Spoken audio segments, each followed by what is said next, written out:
Okay, guys, so hello, welcome back. I just went off and tried to improve the video quality. Let's see how it goes. I really hope. Found a great article on fixing the videos for OBS. So let's just see. So we're back following along with the instructions. I could just see the video was lagging. It's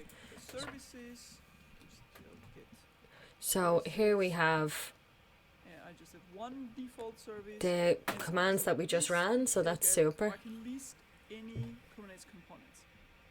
So now, since we don't have any pods, we're going to create one. And to create Kubernetes components, there is a kubectl create command. So if I do... Okay, guys, so we're going to just run this command, kubectl create. Kubectl. Oh yeah, it's all one word and it's spelled with a K. Not in my brain yet. Not in my brain yet. Soon. It'll be in there soon. Right, so kubectl create, and then we do -h in order to give us a list of all the commands that we can run. So we have loads of commands in here. So let's listen to what she's going to say, but we can... Wow, loads. Awesome. Create command, I can see available commands for it. So I can create all these components using kubectl create, but there is no pod on the list because in Kubernetes world, the way it works is that the pod is the smallest unit of the Kubernetes cluster, but usually in practice, you're not creating pods or you're not working with the pods directly. Yes. There is an abstraction layer over the pods that is called deployment. So this is what we are going to be creating, and that's going to create the pods underneath. And this is a usage of kubectl create deployment. So I need to give a name of the deployment and then provide some options. And the option that is required is the image, because the pod needs to be created based on some image or some container image. So let's actually go ahead and create Nginx deployment. So kubectl create deployment. Let's call it Nginx deployment image equals Nginx. It's just gonna go ahead and download the latest Nginx image from Docker Hub. That's how it's gonna work. So when I execute this, you see deployment Nginx people created. So now, if I do kubectl get image deployment, okay, yes, because, okay. You see that I have one deployment created, I have a status here, which says it's not ready yet. So if I do kubectl get pod, you see that now I have a pod which has a prefix of the deployment and some random hash here, and it says container creating. So it's not ready yet. So if I do it again, it's running. And the way it works here is that when I create a deployment has all the information or the blueprint for creating the pod. This is the minimalistic or the most basic configuration for a deployment. We're just saying the name and the image. That's it. The rest is just defaults. And between deployment and a pod, there is another layer which is automatically managed by Kubernetes deployment called replica set. So if I do kubectl get replica set, written together, you see I have an Nginx depl replica set hash, and it just gives me a state. And if you notice here, the pod name has a prefix of deployment, and the replica set's ID and then its own ID. So this is how the pod name is made up. And the replica set basically is managing the replicas of a pod. You, in practice, will never have to create a replica set or delete a replica set or update in any way. You're going to be working with deployments directly, which is more convenient because in deployment you can configure the pod blueprint completely. You can say how many replicas of the pod you want, and you can do the rest of the configuration there. Here with this command, we just created one pod or one replica, but if you wanted to have two replicas of the Nginx pod, we can just provide as additional options. So this is how the layers work. First you have the deployment. The deployment manages a replica set. A replica set manages all the replicas of that pod. And the pod is, again, an abstraction of a container. And everything below the deployment should be managed automatically by Kubernetes. You shouldn't have to worry about any of it. For example, the image that it uses, I will have to edit that in the deployment directly and not in the pod. So let's go ahead and do that right away. So I'm going to do kubectl edit deployment. And I'm going to provide the name, Nginx. And we get an auto-generated configuration file of the deployment. Because in the command line, we just gave two options. Everything else is default and auto-generated by Kubernetes. And you don't have to understand this now, but I'm going to make a separate video where I break down the configuration file and... So, what number? We're on 5051. So I want to go back to 5021. Okay. I didn't do that right away. So I'm going to Edit. I think she passed in a flag is my guess. No, no flag. And I'm going to provide the name. Aha. Okay, Nginx. Oh, right. Okay, yeah. So it's going to be this dash... Oh, no. Come on. You're not giving me my last commands. This is crazy. I've never seen the likes. Okay, cool. So I can't seem to go back there. So I'll just do cube, Ctl, edit, Nginx, deploy. Am I right? Just because we can't go back, I don't want to risk it, you know. Don't want to risk it for a biscuit. I'll just rather take my biscuit, sir. So we'll go to 50. Yeah, I realised that like I really have to start doing more accents than just the one accent I always do. So I'm going to do kubectl edit deployment. And I'm going to provide... Okay, so kubectl edit deployment. Deployment.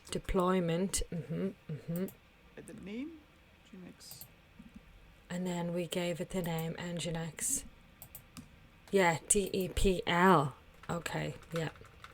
Cool. Okay. So now we are... Oh my god. Opening up a Word file. So we've opened up this Word file. And this is how we're going to edit our deployment file, which is telling us different stuff. So, please edit the object below. Lines beginning with that's a comment, okay, will be ignored. And an empty file will abort the edit. So if you just delete everything, then you don't edit it. Okay. If an error occurs while saving, it will be reopened with relevant failures. Great. API version, apps, version 1. Cool. Kind deployment. Okay. Kubernetes.io revision 1. Create timestamp. Cool. Generation 1. Great. This is the name of my app. Awesome. Well, this is actually the label for my app, and the name is also the same. Then we have our namespace, UUID. That seems like it's private information, but I don't know. So we'll go with the flow. Better find that stuff out, you know what I mean? Let me take a note of that actually. Because, do you know what? Someone's gonna... No, they won't. Don't even put that out there. Everything is fine. We're all trustworthy humans. I'm just gonna live by that motto because, you know, otherwise... What's the bloody point?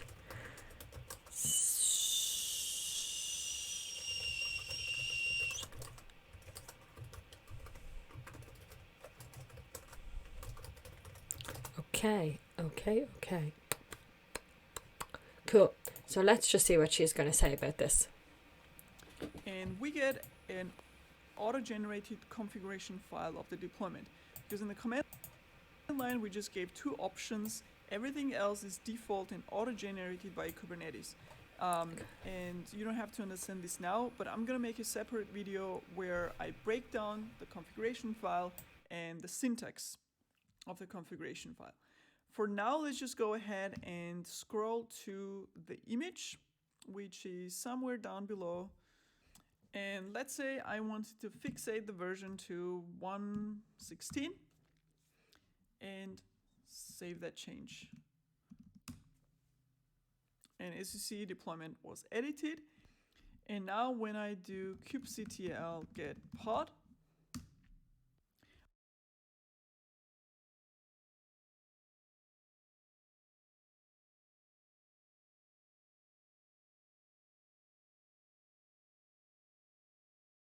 Great, so all we had to do is just X out of that, make our change and X out, and then if we, and it tells us that it's been edited, and then if we do cube, no, I want the cube.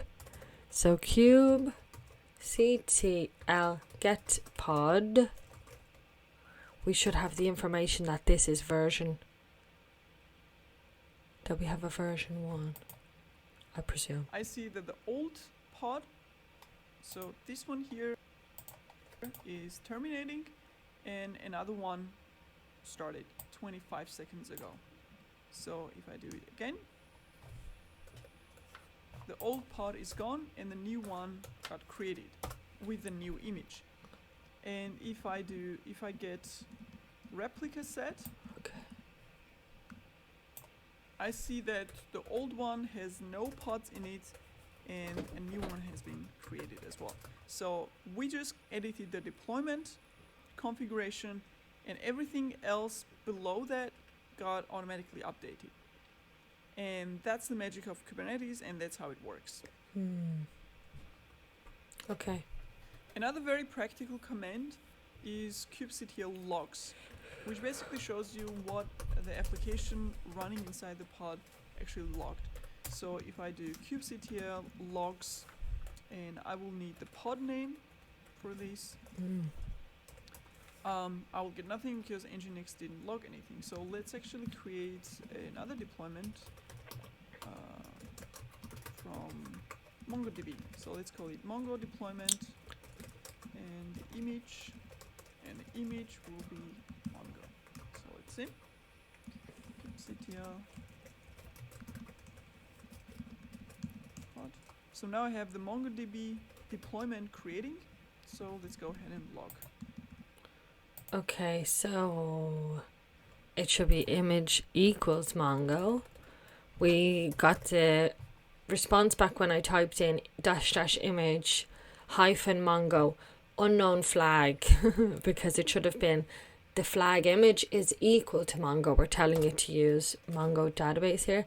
So great, we've created our Mongo deployment there, which just pulls it off, creates an image using MongoDB from the internet, which is very cool. I think that's awesome. And then we do kubectl get pod. So let's check this out. Great. So now we have our Mongo deploy and our Nginx deploy. Great. Okay, so then we'll do kubectl log, and I think we're going to copy this name, but I'll just wait for her to tell me. Nana logs. Yeah, and the whole thing.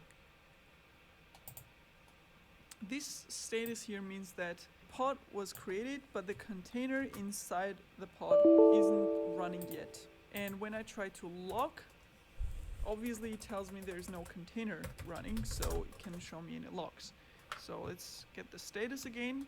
What? At this point, if I'm seeing that container isn't starting, I can actually get some additional information by kubectl describe pod and the pod name, which here shows me what state changes happen inside the pod. So let's just try and run kubectl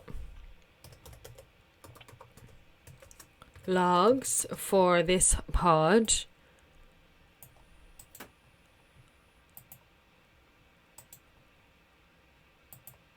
Okay.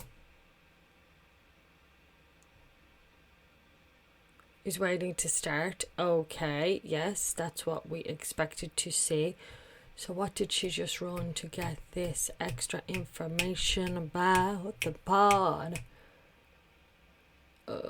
So 53, 51.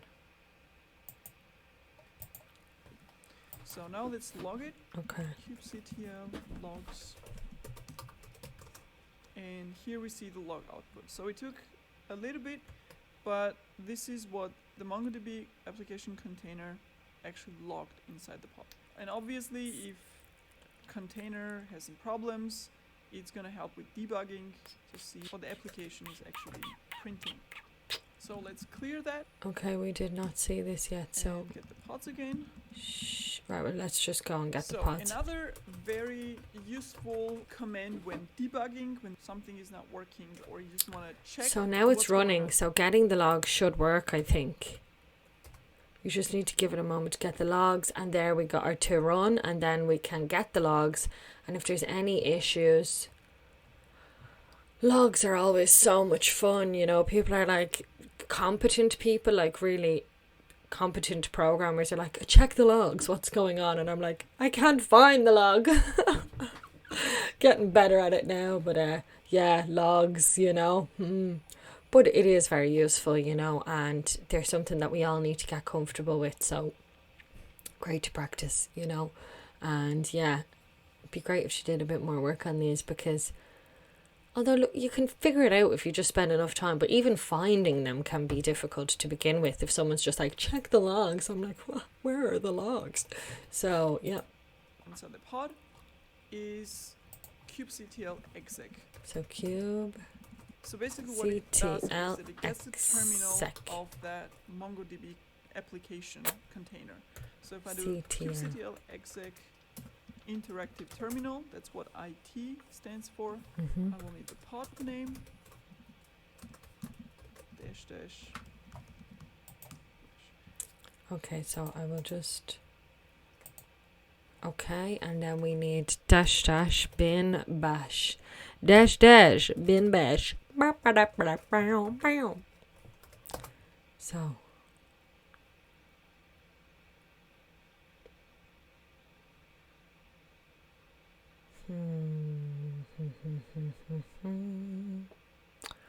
What does that mean, my little jelly bean? I don't know. Don't step on my toes. No. I don't know. So let's...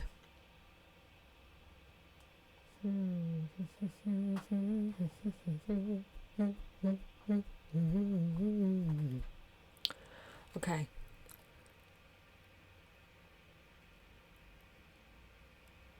Like, is that giving out because I'm using a git bash, or is it giving out because of something else altogether?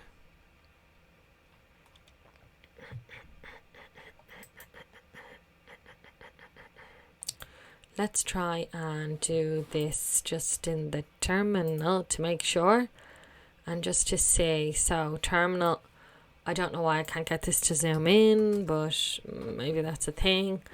Maybe I'm just a thing. Well, I am a thing. No, I don't know why I can't figure that one out. So documents. Cool. Then we'll CD into YouTube. Because we're looking at the cube. And then Kubernetes. Right, so I'll just do it. Maybe my slash was backwards, so we'll do a dir. Yeah, CD. Kubernetes. Cool. And then from in here we'll try and run this command just to check whether or not it's this or something else. So exec. And you know what, I'm going to copy it from her, not from me, because I could have done a spelling error and that could be actually why it's not working in the first place. So kubectl exec -it Mongo, and we need our own ID of our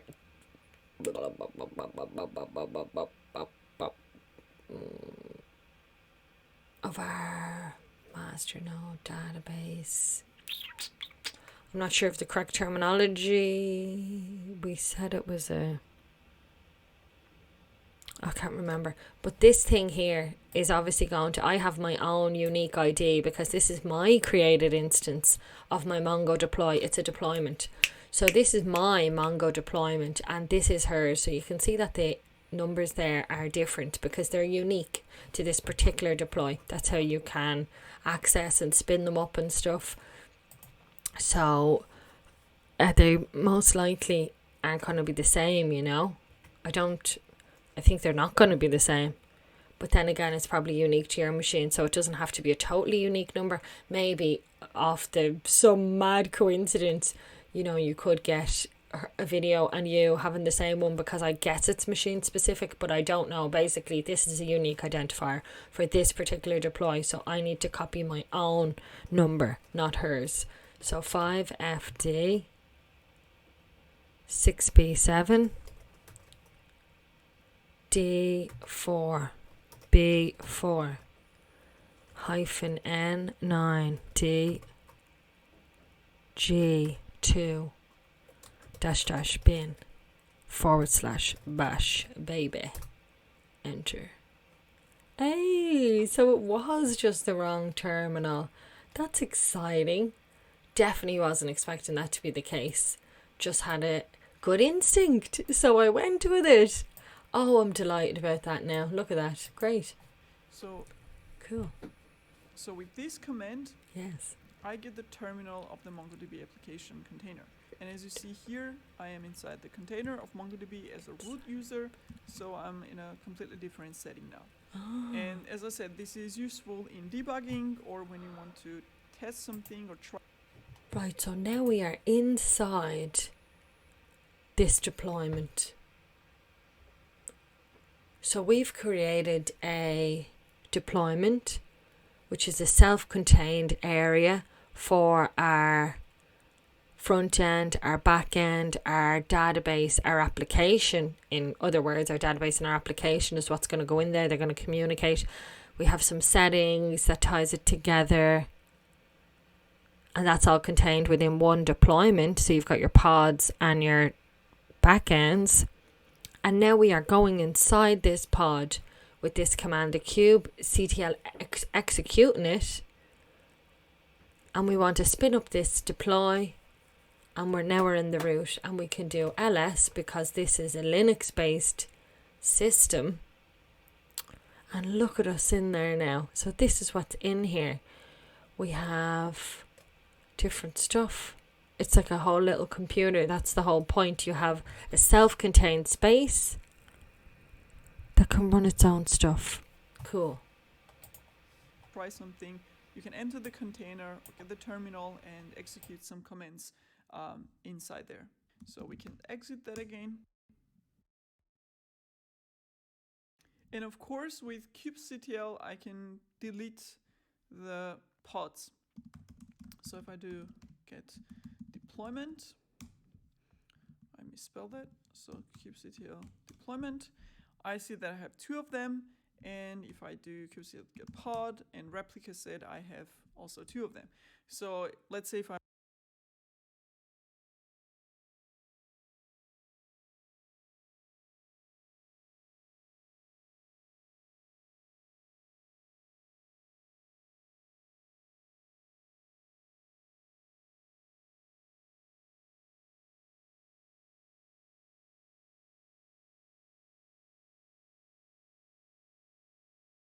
wanted to get rid of all the pods, replica sets underneath, I will have to delete the deployment.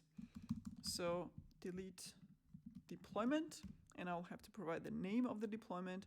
I'm gonna let's delete MongoDB, delete it, and now if I'm gonna say kubectl get pod, the pod should be terminating. And if I do get replica,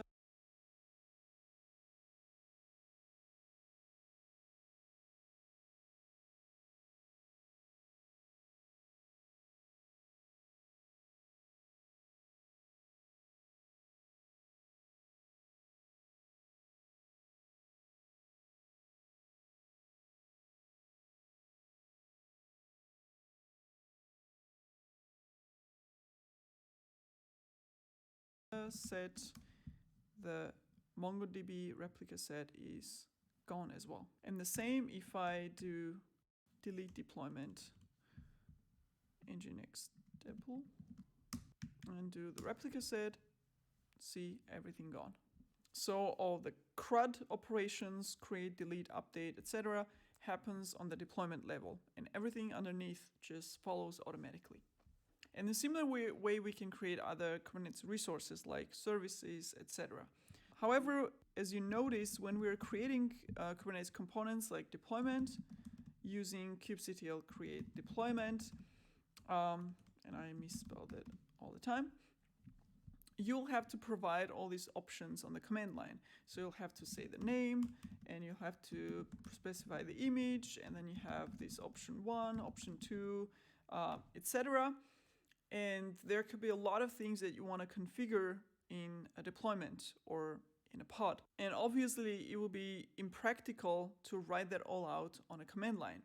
So because of that, in practice, you would usually work with Kubernetes configuration files, meaning what component you're creating, what the name of the component is, what image is it based off, and any other options. They're all gathered in a configuration file, and you just tell kubectl to execute that configuration file. And the way you do it is using kubectl apply command. And apply basically takes the file, the configuration file, as a parameter and does whatever you have written there. So apply takes an option called -f, that stands for file.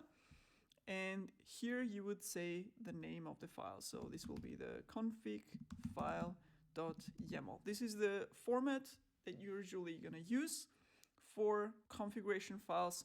And this is the command that executes whatever is in that configuration file. So let's actually call the configuration file, I don't know, Nginx deployment. And let's go ahead and create.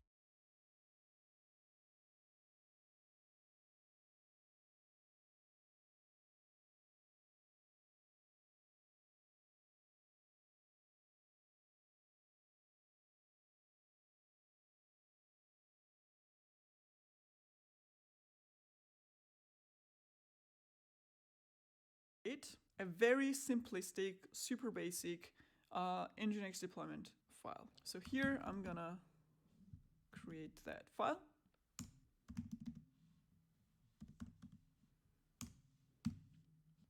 So this is the basic configuration for the deployment. So here I'm just specifying what I want Nginx deployment file. So here I'm gonna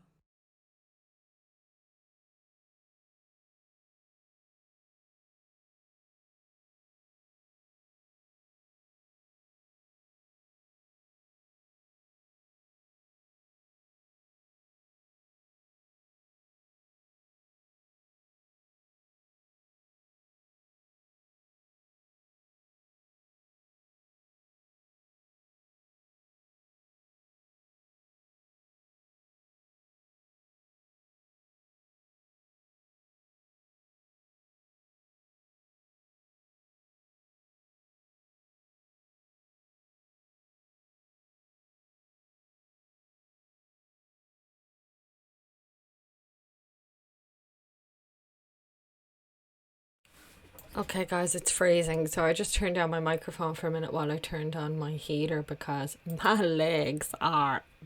It is assy McSlassy in here. So I'm just going to. I tried to do a touch command. Hopefully you're following along. Tried to do a touch to touch a new file, but that's a Mac command. So then, I mean, why can't people just give this person his answer? You know, they're like, that's a duplicate. Who cares? Like, well, no, I'm sorry, I shouldn't like violate Stack Overflow rules, but it's a one-line answer. Like, just tell the man how to create a file. At the same time, you know, that's easier than going and finding the duplicate. Anyway, not for me to say there are rules on Stack Overflow, and you know, people like them. So, echo, and you know, the system wouldn't remain as good of a system if everybody broke the rules. I do know this, so okay, we will continue. I just see it and I was like, Nginx deployment.yaml. So there we go. Okay, I think we created our file, and now I want to go into the file.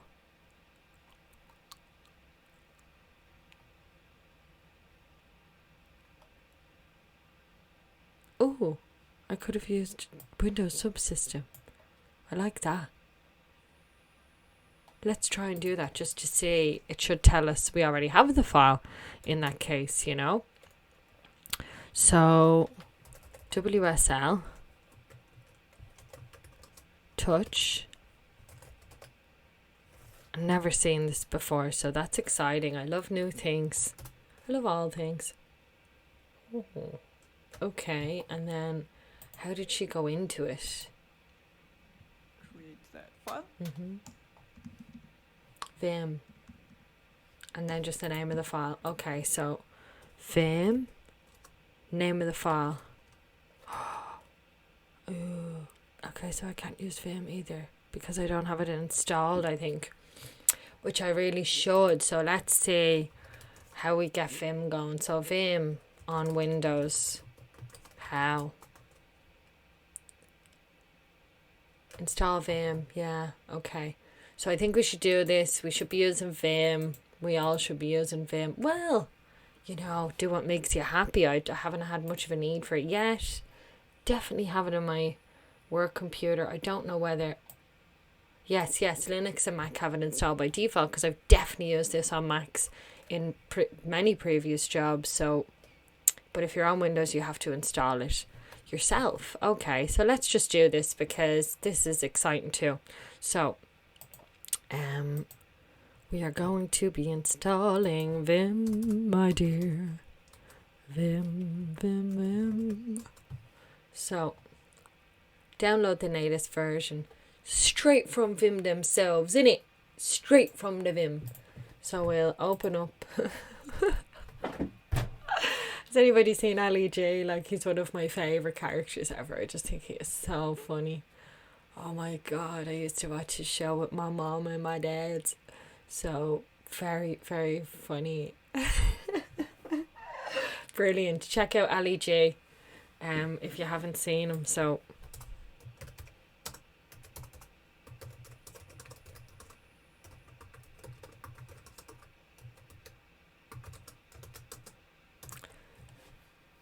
what we want to do here is get it on our old Windows.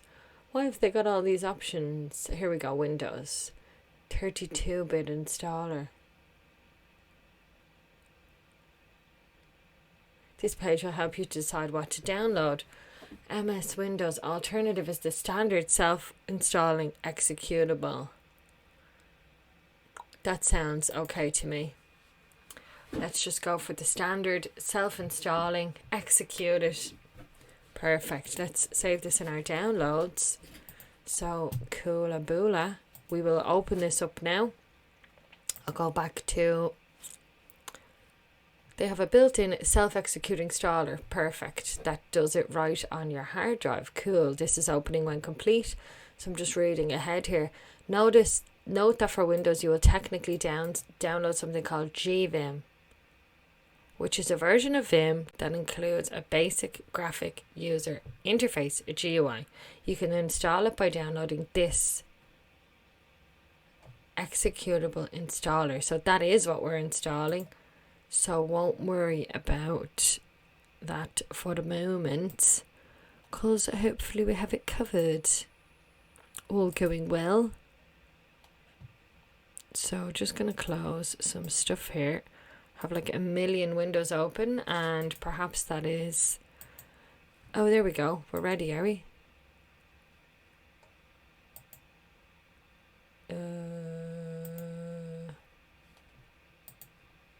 What's going on?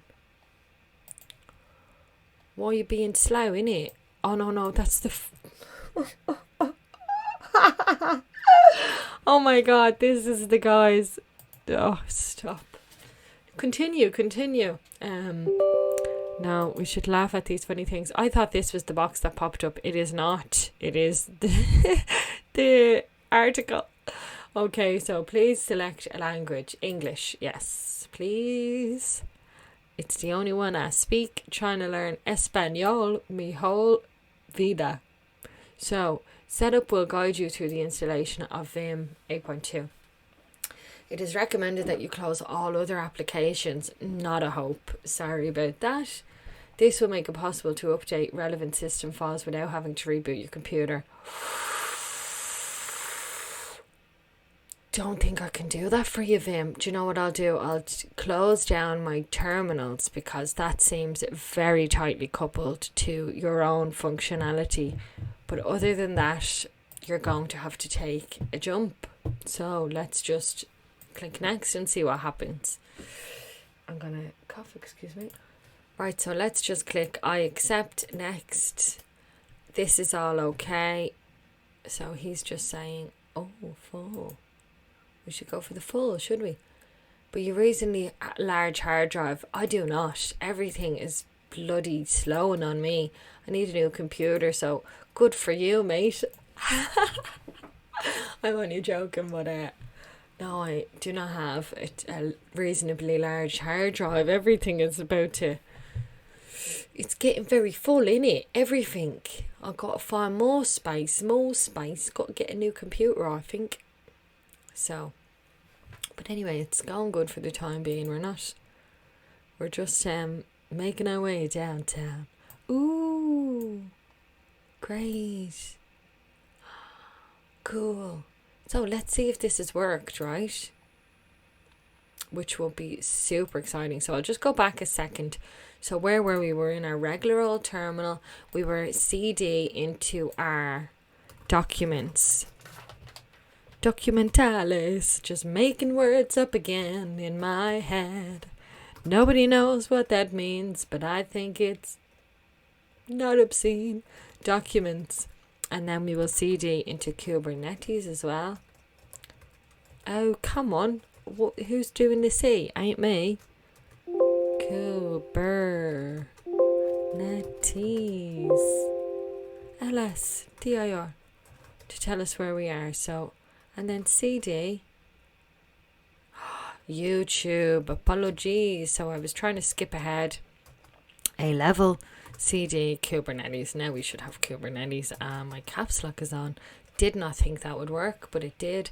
And now we can try and Vim access this file in order to open it up and edit it. Creating what the name of the component is, what image is it based off, we're gonna use for configuration. We want one container inside of. Oh, went too far back. Where are we?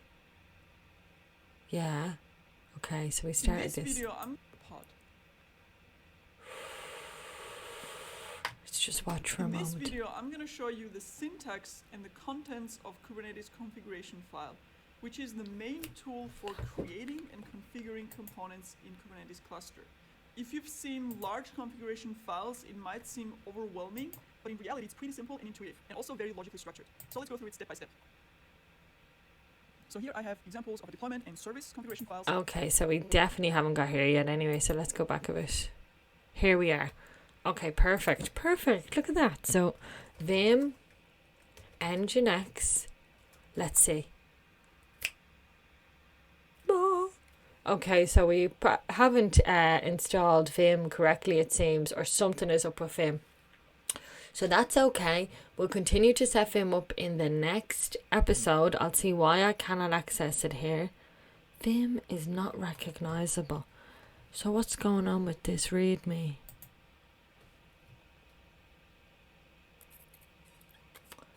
So do you know what? I'm going to find out what it is that we need to do here, you know. So we'll leave it there, and we've set up our Kubernetes cluster. We've set up our deployment area. We have pods in there that were created as well. We have a service. So we're setting up loads. Now we're just going to configure our deployment file to tell it what configuration settings to deploy on. So that's what we're going to move on to next. So thanks so much for joining me, guys. Mucho apreciado. Just think I made that up too. Mucho is much in Espanol. So yes, look, have an absolutely wonderful day, and thanks so much for joining me for another episode of Lilly Code. If you do like the video, please do like and subscribe so other people can see it, and it means the absolute world to me. And also going to sort out this video lag. So peace, si senora, thanks so much. Have a great day. Bye guys.